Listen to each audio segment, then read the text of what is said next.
Alors, il va y avoir ce congrès de l'AFDAF ce samedi qui vient, c'est-à-dire demain, et avec notamment une volonté de représenter les différentes tendances de l'astrologie et l'histoire de la pensée astrologique française tout au long du XXe siècle. Et on s'aperçoit finalement, parce qu'il y a des références qui sont données dans les présentations des intervenants, que toutes les formes d'astrologie que l'on signale ici datent déjà au plus tard des années 60, c'est-à-dire depuis un bon demi-siècle. Comme s'il ne s'était rien produit de nouveau depuis une bonne cinquantaine d'années. Sinon des redites ou des reprises, etc. Même un certain nombre d'auteurs qui ont pu innover ne se sont pas renouvelés depuis les années 60. Je pense à Jean-Pierre Nicolas, je pense à André Barbeau, et à d'autres. En 1976, j'ai publié chez Segers, Clé pour l'astrologie, qui exposait une autre conception de l'astrologie. Une conception que j'appellerais monoplanétaire. Ce qui est d'ailleurs aussi le cas des travaux de Michel Gauquelin de 1955. C'est-à-dire, une personne ne dépend que d'un seul facteur, d'un seul vecteur. Alors, depuis 1976, les choses ont avancé en ce qui me concerne. C'est-à-dire que j'ai considéré d'abord, je crois qu'on peut caractériser cette forme d'astrologie comme anti-combinatoire planétaire. Viscéralement, je refuse toute forme de combinatoire planétaire entre planètes. Or, c'est un peu la conception régnante de l'après-guerre. Il faut toujours combiner les planètes entre elles. Voilà ce qu'on nous dit.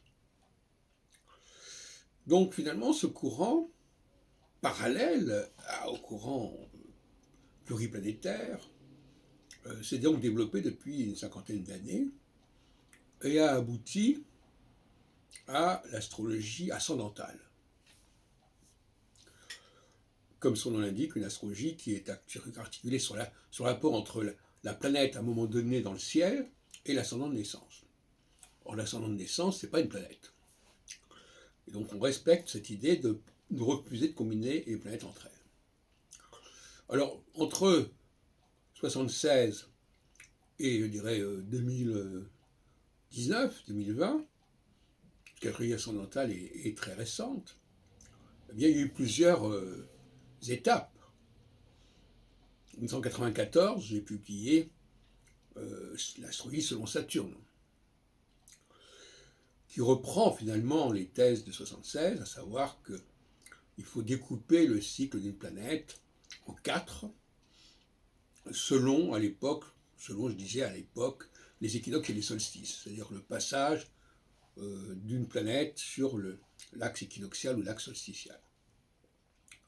Et puis à partir du tout début du XXIe siècle, j'ai remplacé les références aux axes équinoxiaux et solsticiaux par la question des étoiles fixes, le grand oublié, le grand laissé pour compte de l'astrologie française depuis 50 ans.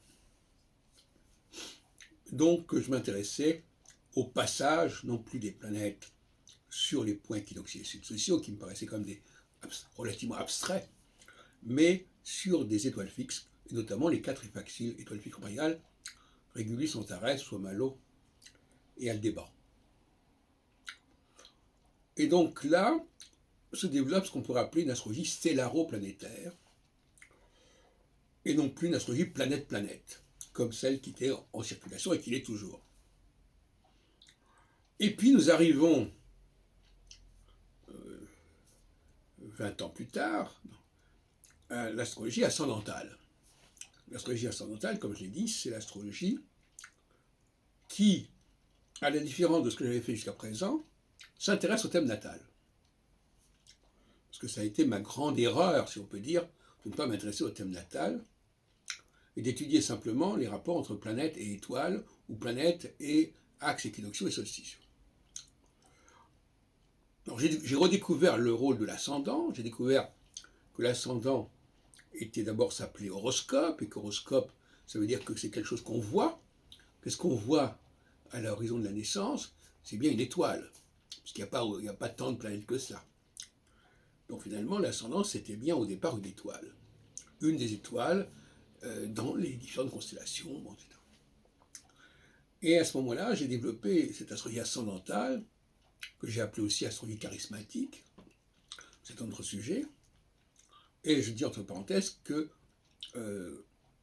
je refusais l'utilisation de planètes transsaturniennes, ou plutôt, pendant une certaine période, j'avais adopté Uranus, parce que ça me paraissait un quatuor intéressant, et puis, progressivement, j'ai abandonné Uranus et j'en suis resté actuellement à Mars, Jupiter et Saturne, qui sont les trois planètes que Michel Gauquelin a mises en évidence en 1955 dans L'influence des astres. Après, il en a rajouté, bon, il a rajouté, mais il n'a pas rajouté Uranus, Neptune et Pluton, de toute façon. Il a rajouté la Lune et le Soleil. Non, la Lune et Vénus, pardon.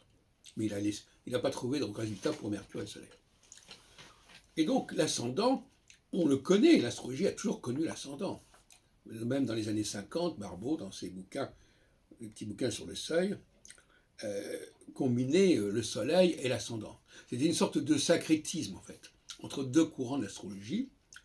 Un courant solaire, et le Soleil, dans ce cas-là, est quand même une planète, si vous voulez, bien qu'il soit une étoile, quelque part, mais enfin, là, en l'occurrence, dans le système astrologique, c'est une planète, puisque ça met 1 an, etc., pour faire le tour du zodiaque, et l'ascendant qui est effectivement un facteur non planétaire.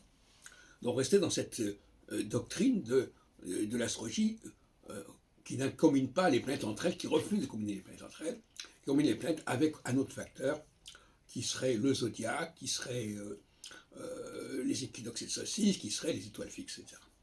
Les étoiles fixes faisant partie du zodiaque d'ailleurs, entre parenthèses. Et les constellations. Voilà, donc finalement, pour terminer ce bref exposé,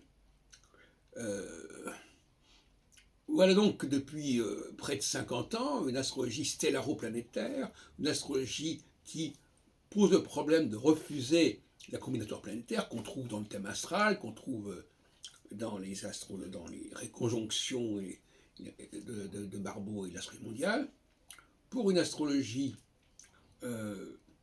qui relie une planète avec un facteur non planétaire. L'ascendant n'étant pas un facteur planétaire. Et donc l'idée, c'est de relier la planète qui est dans le ciel à un moment donné avec le degré ascendant d'une personne donnée. À ce moment-là, ce n'est pas le thème natal dans son ensemble qui est intéressant, mais c'est le degré ascendant. C'est le seul facteur du thème natal, d'ailleurs, qui soit réellement non planétaire. C'est ce qui désigne l'ascendant comme étant le pivot du système, d'autant plus que l'ascendant c'est calculé d'après l'heure de naissance, le lieu de naissance, c'est quelque chose de très terrestre, quelque part, par opposition aux planètes qui sont dans le système solaire, etc. Donc il y a une espèce de relation entre les deux. Et donc je combats depuis plus de 40 ans, j'ai d'ailleurs écrit déjà dans la 4e couverture de Clés pour l'astrologie, l'idée d'une combinatoire planétaire, quelle qu'elle soit. Voilà. Et donc je regrette que le colloque qui s'organise demain matin, à partir de demain matin à Paris, ne signale pas l'existence de ce courant anti-combinatoire planétaire, anti-planète au-delà de Saturne, qui, à mon avis, va être marquant pour le XXIe siècle.